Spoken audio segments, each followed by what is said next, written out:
Well, Tom Huszti, welcome to Restitutio. So glad to be talking with you today. It's a pleasure to be here, Sean. I thought we could start by talking about the beginning. How did you grow up? Did you grow up in a Christian home? And share with us a little bit of your background. Yes, so my family was not Christian church-going people. However, I had friends, Baptist friends, that took my brother and me to church every Sunday for a period of probably 5 years, from the time we were 8 years old to about 12 years old. So that was my early Christian background. Okay, so you had some church exposure. Did you have a definitive moment where you started to really take your faith seriously? Well, when I was 11 years old, sitting in the Baptist church, the preacher had an altar call.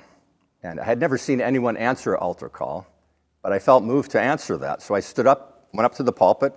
The preacher looked down at me in a rather surprised fashion, and he had me ushered out by a middle-aged man who gave me a Bible afterwards. So that was my interesting experience in the Baptist church. And so yes. All these decades later, looking back on it, Yes. Do you still consider that to be your starting point? I think so. Okay. Yes. Very good. I think so. I mean, I got good. 11 is pretty young. 11 is pretty young. I mean, I really wanted to follow Jesus. Huh. And I had good training in my Baptist Sunday school, so that kind of gave me a foundation for when I started to read my Bible later. Okay. So you mentioned that you were in a Baptist church, but I think a lot of us know you as an Anabaptist. Yes. So how did that transition occur from Baptist to Anabaptist? What happened, I had moved from Detroit, Michigan area to Windsor, Ontario. And I had a good Canadian English education. I went on to university, and I took some philosophy courses where we were thinking in terms of what is truth. And in that process of thinking about truth, I turned back to the Bible that was given to me in my Baptist Sunday school and started reading the Scripture. And at the time, there were friends of mine who belonged to this particular church, Eastern European Anabaptist type church, and that was my first contact again to church community after I started to take my Bible seriously, or when I started to take my Bible very seriously. It sounds like a fascinating philosophy class. It was the philosophy of humor. That's yeah, amazing. believe it or not. But it got, at the end of the course, it got into existentialism. Okay. So it was very interesting when I first opened my Bible to the book of Matthew, and I recognized immediately, this is the truth that I had been looking for.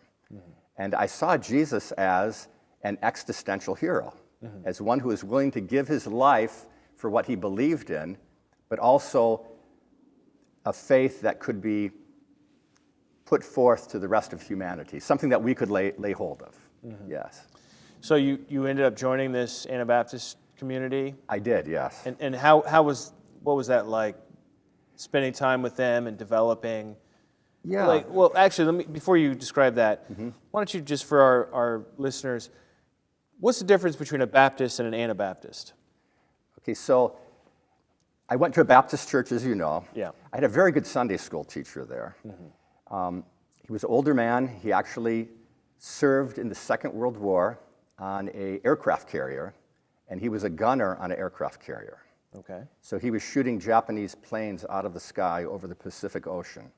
And he mentioned this to us children in a way that really showed they had a great deal of sorrow that he was taking the life of other human beings, the enemy. Really? Yes. Something I think he was a very good man, but I think it hurt his conscience. So the Anabaptist church that I attended, Eastern European Anabaptist, was known for being conscientious objectors. Okay. So many of the young men were drafted into the armies of Europe during the First and Second World Wars, and they refused to swear an oath or take arms to kill others. And as a consequence, some of the young men were actually, in the First World War, some of them were actually put before a firing squad. Oh, wow. Yes. They had to dig their own graves, and they had to stand in front of the grave, and they were shot dead. Others spent time in prison. Some were beaten and tortured. So they took the commandment of not taking another person's life very seriously. So that's one kind of earmark of an Anabaptist. They read their Bible literally. Yeah. Yes. Yeah, yeah. So I think let me see if you would agree with this statement. A Baptist is a little more focused on salvation, and an Anabaptist is a little more focused on living in obedience to the teachings of Jesus. Yes, that's an accurate Not statement. that Anabaptists don't care about salvation or Baptists don't care Yes. about Jesus' teachings, but like the emphasis is a little more.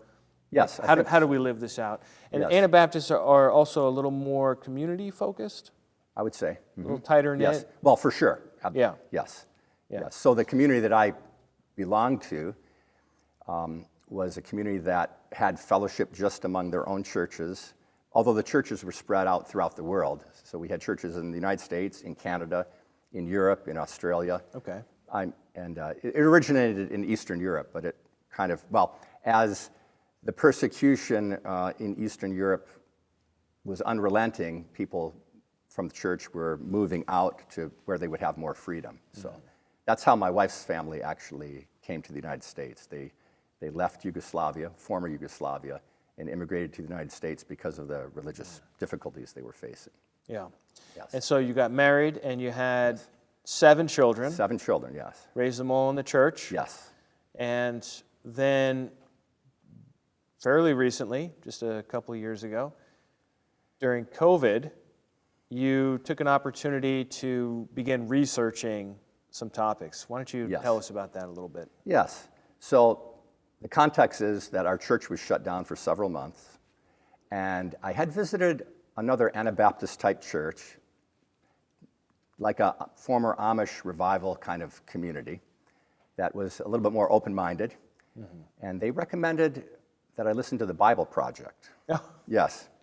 So that's something that they kind of had as a reference point.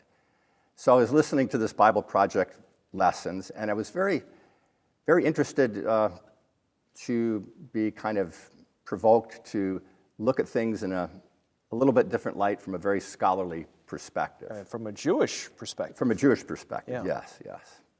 And as was mentioned in other conversations, the topic of the image of God came up.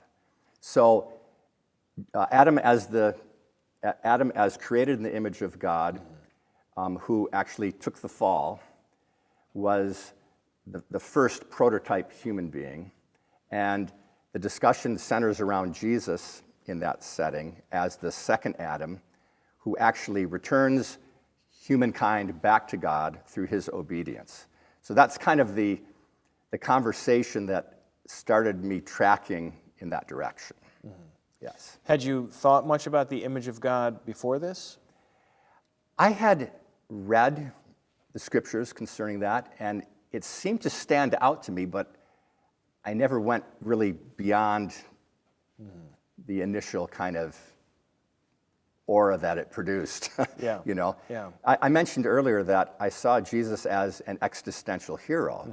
So I guess my first and earliest impressions of Jesus was that he is a human being, and that he is actually demonstrating something to us, and he's being sacrificed for his faith. So I think initially I was tracking in this way, but coming into an established church with, with certain, statements of faith and so forth, kind of put a damper on maybe further and deeper investigation initially, yes. Okay. I got settled into the church, had a family, and, had other things to attend to, raising 7 children. Yeah, that Yes. takes a lot of work, I'm It does, sure. indeed, yes. I'm just raising 4, and it feels like a full-time job. I believe that, yes. But what was next for you in your research phase after the Bible Project started getting you questioning some things? So I think what happened, because the Bible Project is not really committed to what's the right way to say this? A very specific kind of track of thinking. Like they introduced the idea of Jesus as the image bearer, but they still had conversations about other Christian traditions that are being brought into the conversation. So they're not really committing themselves to any one pathway forward. Okay. So when they started to introduce other things or other elements into this, like quoting the Westminster's Creed or Westminster Confession and so forth, it really made me start to question, okay, so you're proposing this, but you're trying to include in other things that are not really supporting what you're saying. So I sought out things that would actually follow the track that they began. So I came across some other scholars that some of them were interviewed on the Bible Project, but they were picked up elsewhere. And I think that's how I got to Dale Tuggy's podcast. Okay. So I got a hold of Dale Tuggy's Trinity's podcast, and that kind of opened the way to your Restitutio podcast, the Unitarian Christian Alliance podcast. So I started to get feeds from other sources that were kind of filling in or supporting, supplementing the theme that I had started with in the Bible Project. Okay. Yes. And how were you spending so much time listening to podcasts? Were you commuting to work or what? Okay, so I have the privilege of working at a machine shop, and I've had the job for 33 years, 32, 33 years. And a lot of the work I do, not all of it, but a lot of it is repetitive work. Okay. So I know the routine. I program, set up, and operate typically a CNC milling machine with a tool changer on it. And because I'm used to the routine, I can have my headphones on and a jack into the headphones, keeps the noise out from the machine, and then I have it plugged into my iPhone. Okay. So there are times when I can listen to podcasts for hours in a day, sometimes 6 hours a day. So you turned your yes. Your workplace into a classroom. It's an education center, yes. Yeah. Huh. Yeah. And I want to say, too, that I wasn't focusing only on, say, Christian theological subjects. I happened to listen to I think the entire history of Rome. Oh, Mike Duncan? Yes. He's so good. Yes. Oh, yeah. So I listened. That's a long podcast. It is a long podcast. Yeah. But it gave me context to where the Bible, to understand the world of the New Testament. Yes, yes. Absolutely. And I also, it's very good for I that. also listened to the history of the early church. That was done by a Catholic theological student, but he's pretty unbiased. So sometimes the Catholics are really good at telling the truth. He's telling the truth about his own. And sometimes they're really biased, So it's just. So I started to see things not only from the perspective of the biblical narrative, but also how things were developed according to the historical narrative. Right. So the two seemed to mesh very nicely. It was an affirmation to the truths that were being shown to me. It's like a renaissance of the mind yes. you're going through. Yes. It's really something. Yes. And how old were you when this was? Well, I'm 60 now. Going on? I just turned 60, so... 58? 57? 57, yes. So... That's incredible. There are very few 57, 58-year-olds that are saying to themselves, you know what? Let me just learn the whole history of the entire Roman Empire from the founding of the mythological founding all the way up till the fall, and learn all this early Christian history, and then you have these theology podcasts and the Bible Project. I mean, this is really an unusual but awesome, exciting adventure you embarked upon. Yes, it is, and it actually really kind of enlightened my mind. I mean, it's interesting to go through something like that just to experience how the mind can actually be developed and blossom. Yes. Yeah. So I'm not sure I can remember everything, but the context is, is Well, there. knowing where to find things is sometimes even better. Yes. Because then you can go back and get more detail. So as you were going through, tell us about the next stage of your development as far as who Jesus is. Okay. So the identity of Jesus was very important to me. And when I looked at the doctrine of the Trinity, Jesus is amalgamated into the identity of God. Right. So the identity of Jesus as the human being who is bringing God's message to us, who is announcing the reign and rule of God, entering into or breaking into this world that we can partake of, is really what the my initial thoughts were. His image bearing starts as the proclaimer of the good news of the gospel. That's where it begins. And eventually it takes him to the cross, where he is demonstrating his obedience to his God by willing to demonstrate that he's willing to die for the gospel message that he has brought. So he demonstrates faithfulness to God, and God is demonstrating his faithfulness to him by returning life back to him after his crucifixion. Now that Yes. explanation you just gave there, is that something that you had always held, or is that more something that came about or clarified as a result of your research? So, Because that didn't that sound is- controversial to me. yeah, so this is difficult for me to answer because I'm not quite sure I thought through all the details before. I mean, surely you sang the songs, Jesus died for my sins, Oh, yes. and you believed in resurrection. Yes. You believed he preached the gospel. Okay, so let's talk about the resurrection for a moment. Yeah. So the resurrection is something that was part of our church conversation, something that is mentioned. But the resurrection, I think, is probably not understood as a literal resurrection in a renewed earth setting where heaven comes down to earth. Oh, it's more of going to heaven? More of going to heaven. Oh. But that's difficult also to say because I think that's sometimes left up to the interpretation of the listener. So I don't want to qualify to say everyone in my church thinks it's just going to heaven. I know, in fact, some people have told me that they believe in a literal resurrection.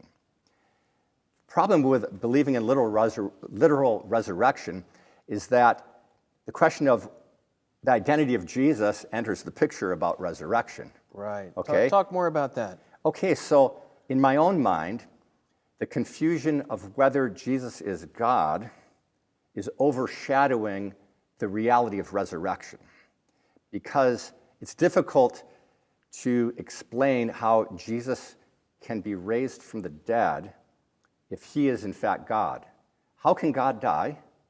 And if it were possible for God to die, then you would actually expect him to resurrect from the dead, I think. It wouldn't be special. It wouldn't be special, yes. You're like, well, yeah, of course. Yes, of course, he's God, Yeah. right?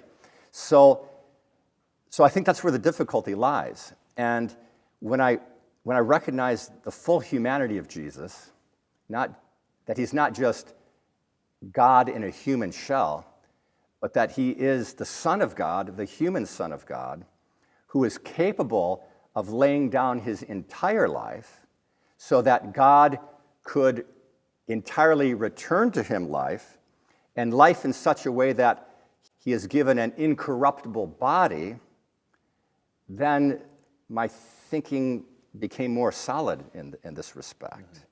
Yeah, so the resurrection then takes on a more potent meaning. Yeah. It's more significant. It's more significant, yes. Because we know that when humans die, we don't rise from the dead. Right. Right? Anyone who's Right. been to a funeral who's lost a loved one knows that. And they knew that just as well in the ancient world, of course. So for this one person to experience not just resuscitation and healing, but Yes. To really enter into the age to come experience Yes. of a resurrected body, never to die again. That is that is huge. Yeah, Theologically, that's absolutely, big. yes. But if he's God, it's cheapened. Yes, it is. Because if he's God, then of course you can't really kill God, so that either the death is a sham or the resurrection is a sham. If the death is a sham, in the sense that he just his human body, the movie Avatar. Have you ever heard of Avatar? I've heard of it. So it's yes. just, let me explain, because I just saw it the other day. They took 10 years, but they came out with a part 2. Okay. But it's where you have a body that's piloted by someone at a distance. Okay. But you're actually interacting through the senses of that body. Okay. Okay. So it's not a robot. It's an actual body of this alien. Uh-huh. And this guy's in a spaceship, or he's on land in a little compartment, and he's really just lying in a bed with something scanning his brain to connect him to this other body. So if you kill the avatar, the guy operating him is still safe in the lab. You see what I'm saying? Yes. So using that analogy, which might be helpful, the crucifixion of Christ, if he's really God, is just the crucifixion of an avatar. It's not the real God. You can't kill God. Well, so that's the point. Right? I actually had a conversation with a young man on Sunday about this very subject. And he was posing that Jesus was both fully God and fully man. Okay. So I asked him, I said, well, can you tell me what part of Jesus is fully man and what part is fully God? And specifically, concerning the death of Jesus, what happened to the fully God part? Yeah. And he told me the fully God part did not die. Right. Yes. So it's just the death of human nature. It's not the death. However you want to explain it, but it's not the death of the God part. Right. So what I'm saying then is that makes the crucifixion a sham, because you don't even have a whole human being dying for your sins. It's just, less than a human being. It's just the shell or the human nature. Right. So that's no good. But if you want to say you have a full death of God, Yes. how are you going to get resurrection if God's dead? Well, that's what I asked. I don't know. And in fact, I take it maybe one step further. So the argument is made that Jesus is God incarnate. Okay. So I asked the question, well, what happens at the resurrection? Is that God reincarnated? And people don't like to think of that in that sense, but if God died, if Jesus was God incarnate and God died, then a resurrection of God would be a reincarnation of God. Yes. And that's really hard to get your mind wrapped around. Yeah. What do people say when you ask that question? I don't think that they're not prepared for that question. They say, well, Yes. let me think about that. Yeah. Yeah. So you started moving away from a more traditional Jesus is God approach to the identity of Christ. Yes. And more towards a second Adam, Jesus is a perfect human being approach. Yes.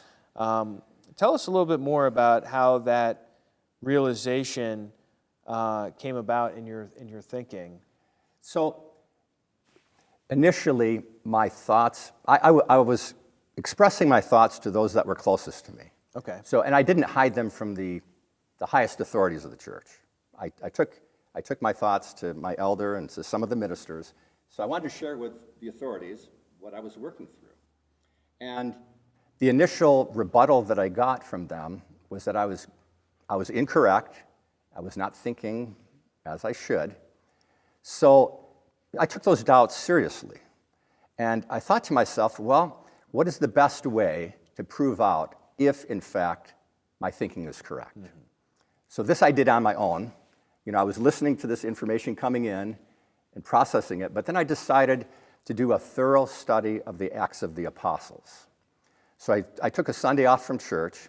I spent the entire day reading the entire Acts of the Apostles and listing out every sermon, every gospel sermon that was preached.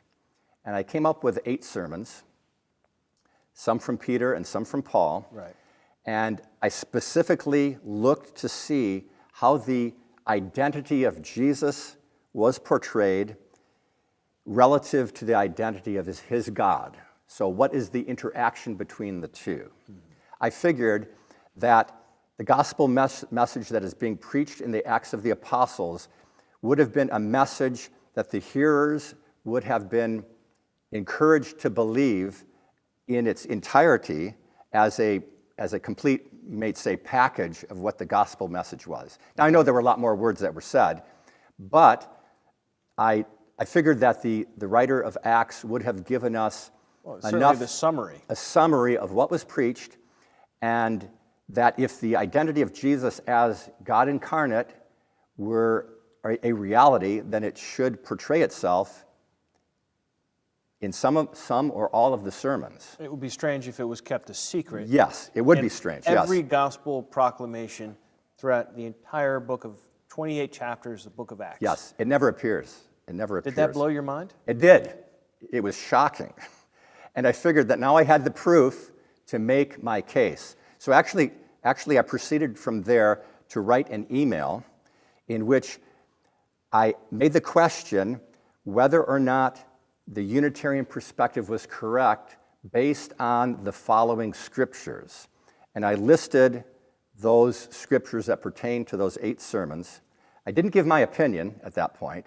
I just put it out there so that it could be examined, and I was hoping to get a response to those scriptures. Yes. And just to clarify, Unitarian, as you were using it at that time, yes, just means that only the Father is God, Jesus is not God, the Holy Spirit is not That's correct. An independent person. That's correct, or yes. distinct person. Yes, yes. And what did they say to you in response to that? So that email did not get much of a response. Okay. Yes. They probably just thought, oh boy, here we go. Tom Well, has really lost it here. I can't answer that question. I don't know. Sorry, I approached from a pastoral point of view. Yeah, maybe they did. Get all kinds of emails. Yeah, perhaps. I mean, Poor Tom. It could be that they just, as most oftentimes happens, I think people just ignore things like that. But okay. I did get a couple of responses, but typically they were not from people that were, or men that were in a place that were in authority. So, right. Yes. Okay. And at what point did you go and speak to the Amish families? Was that after this? So you are referring to where? You Okay, got to so speak on the subject. Yes. The timeline sometimes. So I have these Amish families that I buy my vegetables from. Okay. Okay. Yeah. So I have a very good relationship with these people. I know their families. We've been seeing each other for a long time. I've talked to them about matters of faith for a long time. We're both Anabaptists. We both come from kind of that same. Except you believe in mustaches. Well, that's true. I'm just joking. Yeah, Sorry. Good Amish joke, but so, fell flat. I have a beard too, but anyway. So what happened when I was coming to these realizations, I was pretty happy and pretty joyful about these revelations. It was exciting. I wanted to share them with others. And I was speaking to people outside of church community too. So I had opportunity to speak to people that were not Christians and share the message. It was kind of, I felt empowered to be able to speak the gospel now that I had a better foundation. Mm-hmm. So I was sharing with some of my Amish friends some of the things that I had been learning. And quite surprisingly, these very primitive kind of Amish people agreed with me. I didn't get the same ignoring response that I got from my closest friends and family. So what happened down the road, as you know, I had opportunity to preach a sermon in Massachusetts. You attended with me. Yep. And as a practice run, I made a presentation to an Amish, several families of one family got together in order to hear that message. Okay. Yes. And when you were able to speak to them, they received it well, or I think they had did. some reservations about it? I didn't see any reservations. Okay. The gentleman that was the oldest there mentioned that this is the most powerful message that they ever heard. Wow. Now, it's it's quite a statement. In retrospect, I mean, that may have just been a compliment. They might have just been Yeah. friendly But it was probably... They'll say that to every guy who comes along. But that was the most powerful. Yeah. That was the most powerful. It may have been... It was probably the most powerful message they ever heard in English, because all their sermons are done in German. Okay. So, maybe it was the best English sermon they ever heard, perhaps, and maybe the only one. Yeah. Okay. Yes. So then we went to visit this African church. Yes. Nigerian church, right? Or Ghana. Ghana. Yeah. Yes. It was Yes. from Ghana. Yes. And they invited you to speak. Yes. And share a little bit about that. So that was the invitation came from a minister from that church that I had met a couple of years earlier, and he had listened to the podcast that I did on Mark's UCA channel. Yeah. So I got the invitation on the basis of this. He wanted me to come to speak about the topic of the image of God. Right. So that's the framework for that. Mm-hmm. And how do you think it went? Well, I think it went better than I could have imagined, really, because I never had opportunity to do such a thing. Mm-hmm.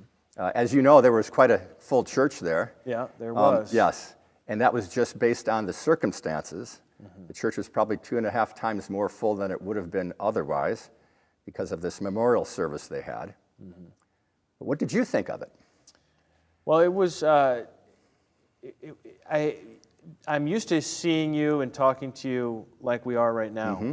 And to see you fill a pulpit and to have that confidence and to project, a message. Mm-hmm. I thought I was very impressed. I thought it was very good. Well, I want you to know that you mentored me beforehand. I was happy to be there. Yes, so I got good mentoring and encouragement from you beforehand. Gave you a couple of pointers. You did indeed. Yes, you did indeed. Yes, much. Yes, you did. So, and who knows? Maybe some of the people that were there will consider this understanding. Then you came home, and there was more strife with the leadership. Yes. Do you think that's because you had spoken at this Amish community and then had spoken at this African church? Or do you think it was just a ball that was already rolling down a hill and was going to get eventually to the bottom anyhow? I think the latter. Okay. I think the latter. So tell us about how that went down, because presumably you're looking with having all these children and your wife in this church to stay. Yes. What happened next as far as your efforts there? The elder of my church, we have one church elder, and he contacted me by various means, and he wanted me either to come back to my former state of mind and accept the church, what he perceives as the church's understanding. So Which is to believe in the Trinity? Yes, to believe in the Trinity, and specifically that Jesus is God. Okay. Yes. So this is included in the denomination's statement of faith. On their website? Well, it may... I think I saw it on their website. Oh, it could be. Yeah, it's printed out. I mean, I remember the printed form. Printed. Yes. Okay. Yes. So... and you said what when he said, well, you need to believe this? So what I mentioned to him was that when I was baptized into the church 40 years ago, the statement of faith was brand new, and I was told by my elder at the time that I shouldn't pay much heed to this. Yes. So, wow. Yes. So, and inherent in the statement of faith itself are some contradictory claims. So the oneness of God is the first thing that's mentioned, and then the Trinity is mentioned later. So it could be argued that these two are in conflict with one another. Mm-hmm. And it's not that, and I wasn't posing that 40 years ago things were perfect, but I wasn't required to buy into this as I am now required to buy into this. Yes. Mm. And the particular elder that I had back in that day has died since then. And I was told that we're not going to talk about dead men. So I couldn't reference someone from before because he's no longer living. Yeah, so that was... What do you think? The people involved in the Bible, I mean, they're all dead too. Well, yeah. I'm just saying that was the argument that was made that I... So So apparently things have been adapted, and some things, the church, all churches change over time. Yeah. And the particular church that I've attended, this particular church, has incorporated a lot of John MacArthur type teachings lately. So I think gone more evangelical. Evangelical, and maybe historically they were more Anabaptist. I think so. Yes. Yeah. Yes. Because Anabaptists typically don't focus on doctrinal matters very much. Yes. Not that they don't have any doctrinal convictions, but they wouldn't break fellowship over it typically. Yeah. Well, it's hard. Like, this is new terrain for me. So. Yeah. Yes. Well, so you got kicked out. Yes, I did. Mm-hmm. And what does that mean in your case, to be kicked out? It means you just went a block down the road to the next church? Or what are the implications of this for your life? Well, so I'm not quite sure that I am aware of any precedent like my own. I was told that if I didn't think the way that our ministers thought, that I should leave the church. And when I refused to leave, then expulsion was the next step. So typically expulsion in my church happens for people that do gross sins. Right. Yes. So. And those people are shunned as well. Yes. Yes. So are you shunned? I'm not quite sure. I guess you'll find out when you try to talk to somebody and they walk the other way. So like I say, this is something, I think that this is kind of new terrain. Like I say, I don't quite know of any other example like my own. Right. Because you're not in sin, you're still living a Christian lifestyle. Right. You so I think there's a bit of question the Bible itself. Yes, and I'm open to discuss. So it wasn't me who decided to end the conversation. I was asked questions that I answered, and I was expected to answer, but when I posed questions to the opposing side, they refused to answer questions. So apparently the debate was resolved by my expulsion. Right. So it doesn't really solve the issue at hand, unfortunately. How does that make you feel? Well, I'm a little bit sad that the conversation couldn't be continued and resolved to a more amiable, amiable place. And I guess it does cause me some concern too, given the fact that those that remain in my former church community, whom I love dearly, are probably not able to express their thoughts in this kind of an environment. Or many thoughts they are not able. I'm afraid that there'll be kind of this fear that permeates. Yeah, if we bring up a theological topic, we can get kicked out. Just right, like Tom. right. Because I'm a 60-year-old man. I don't think that I'm a threat. They thought so, but and really, when I examined the whole thing, I try to get things in the proper perspective. Like, I do kind of understand their position. Right. It seems to me that it takes a lot of work to work through these issues. Yeah. It's much easier just to settle on something that you can buy into without the need to thoroughly understand it. Mm-hmm. And obviously, when you start to question those things, there's a lot of rearranging that has to happen. Yeah. So I understand the difficulty. Well, would you say that you would be willing to go back to believing in the Trinity if you saw good evidence for it? Oh, absolutely. But they're not willing to stop believing in it, even if you or someone else provided them with good evidence. That's the way it seems. Yes. Yeah. Well, that doesn't seem fair. It seems like there's an injustice here in the whole situation, but I don't know if anything can be done. It seems like most churches have this mindset of this is our tradition, this is what we've received, mm-hmm. and this is who we are as a result. And they don't think of themselves as truth seekers. They don't think of themselves communally as trying to restore authentic Christianity, trying to get at a better understanding over time that they will grow closer to all truth, which is, of course, God's truth. Yes. It's more just like, this is our identity as is based on our unique history, and we're not willing to question it. That may be I'm not just talking Yes. about your church in particular. I'm talking about churches this is not a unique situation. in general. Yeah, this is not a unique situation.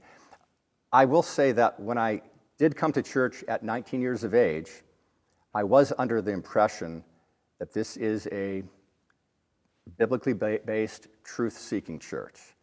And obviously, they've taken, the members of the church have suffered persecution for the sake of the truth. Right. So that's something I still hold as something very impressive.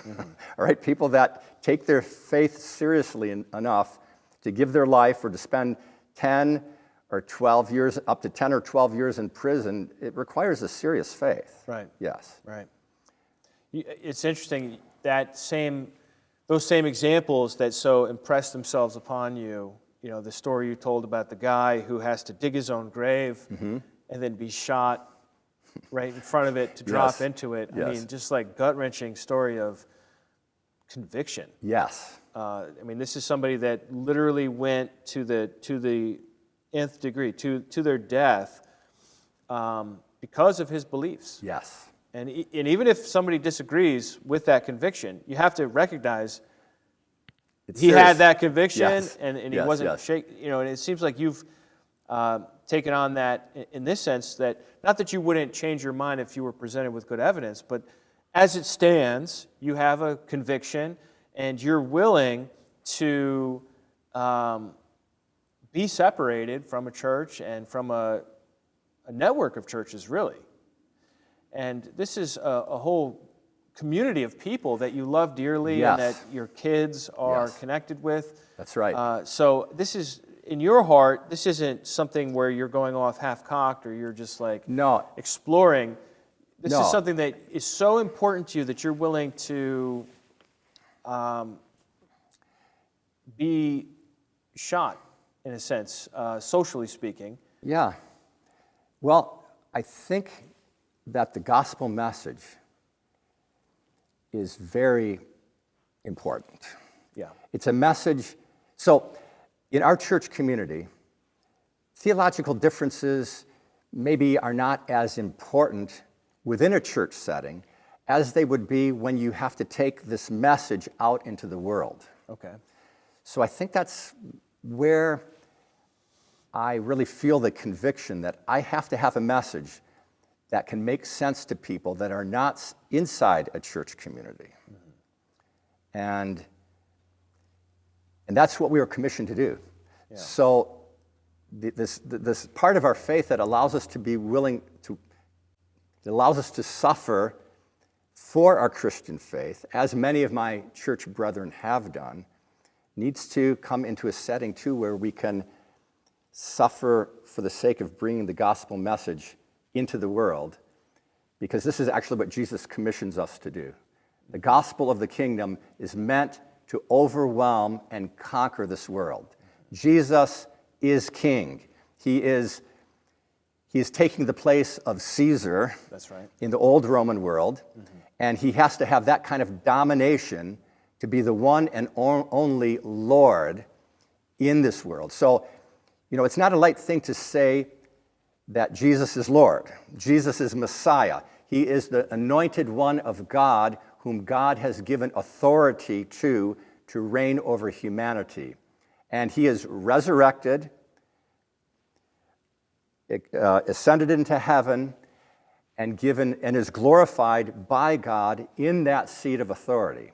He's the one that God has invested all his power into as that representative. So, you know, the question of whether or not Jesus is God is probably not as important as where Jesus is at present time and what authority has been given to him. And this authority is meant to be communicated to the entire world. Yeah, so that's very important to me. Yeah. Would you say that you're looking to persuade others of the truths that you've discovered? Absolutely. How are you planning to do that? Well, by finding alternative avenues like this, and by your gracious permission to expose this message. So Yeah. I'm still excited about it, Yeah. and I still believe that my own church people can be affected. I mean, I think these are questions that they should have to wrestle through too. Yeah. If they come to the conclusion that there's a Trinity at the end of it, so be it. Yeah. But I think that they really need to invest the time and effort to come to their own conclusions and not just go by some statement of faith. Yeah. So what I hear you saying is that on the one hand, whether or not Jesus is God is not the most essential understanding or belief that there is. What matters a great deal more is that he's Lord. Yes. And that's very biblical. Yes, it is. Romans 10:9, confess Yes. Jesus is Lord. Acts 2, that God has made him Lord and Christ. Verse 33, and there's so many other texts along with that. Psalm 110:1, the Lord said to my Lord, sit at my right hand until your enemies are made a footstool for your feet. Amen. Alluded to 23 times in the New Testament, more than any other Old Testament text, right? So Yes. that Jesus is Lord is at the heart of the gospel message, is really important. And yet this other matter of whether or not he's God is, in your mind, in your thinking, important enough that you were willing to get kicked out of the church. Because you could have just kept your head down, kept your mouth shut during the Trinity song when they sang it, and gone with the flow. At any point, you could have just capitulated and be like, you know what, maybe I was wrong. I'm not gonna raise this issue anymore, right? But to you, it was important enough to risk that. Yeah. So here's where the problem lies. So what happens if you just sit through church quietly and silently? Yeah. A lot of people do that. And then you go out and you start speaking the message contrary to what's being done at church. What happens at that point? That would be awkward. Yeah. So long as you don't take the Great Commission seriously, you're okay. But so long as you really obey Jesus and make disciples of all nations and baptize and teach what I have said, then you're going to bring these people into this church that's teaching something different than what you're teaching. Right. Yeah, There's a contradiction here. Yes. Yeah. So. No, I hear you. Yes. I hear you. That makes a lot of sense. So let me ask you this: you have this YouTube channel that you're starting, the Unitarian Anabaptist YouTube channel. What kinds of content are you going to put on there? Well, initially, I would like to focus on the identity of Jesus. Okay. But as we discussed, once the identity of Jesus is understood, there are a whole host of things that are associated to this. So that is one nice thing, and I should maybe put in a plug for Restitutio, that when I started on the track of my one God faith, Restitutio gave me a very broad spectrum of other doctrines, teachings that are associated with this one God faith. So I'm going to say thank the Lord and you for the effort that you put to put forth such content and for the courage that you showed in doing so. So. Well, thank you for that, Tom. It's very kind. Back to your YouTube channel, Unitarian Anabaptist. Would you say that people who are, say, from your own church or from an Anabaptist background that aren't familiar with the identity of Christ from a non-Trinitarian perspective, that you would give them, your reasons for why you came to these conclusions in different videos that you put That's out? my goal, with God's help, yes. Yeah. So I don't think we really have time to get into it today. Okay. Because we're just overviewing your life story and what's happened of late. But if somebody does say to themselves, wow, this Tom fella seems really convicted of this truth, what are his reasons? They could go to your channel and find your reasons and have them laid out in a way that is, that's my goal. Easy to understand. That's my goal. Hopefully. Yes. All right, very good. Well, anything else we should mention today? Well, I thank God for the community and for the brotherhood that we have outside. So I must say that the support that I have with brethren that are spread out is very significant. Yeah. So thank the Lord for His Thankfully, provision. you're not alone. Yes, None that's of us right. are alone. That's right. But you have been through a lot. This is a Yeah, traumatic I don't want experience to you've make been through. light of it. Yeah. But at the same time, it has freed me to some extent. Now talk as about well. that. What do you mean it freed you? So, not having to answer to these statements of faith, not having to be under the pressure of conforming, gives me the ability now to concentrate on the message. Yes. Does that make sense? So you can speak your mind. Yes, yeah. Yeah. I don't have to be afraid anymore. I mean, I was thrown out. It wasn't done on my own. And so now I have the capacity to make my statements and arguments known. And I don't have to be in that state of anticipation. Right. Yes. So, yeah. So the Lord is good. Yeah. And in all this, I see the goodness of God prevails.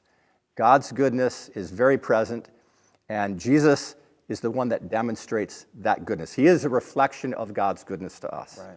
So I'm very thankful for that, for God's provision. Yes. Well, thanks so much for talking with me today. Shall we shake hands? Sure. Okay. God bless you, my brother. Okay. Amen. Okay. Amen.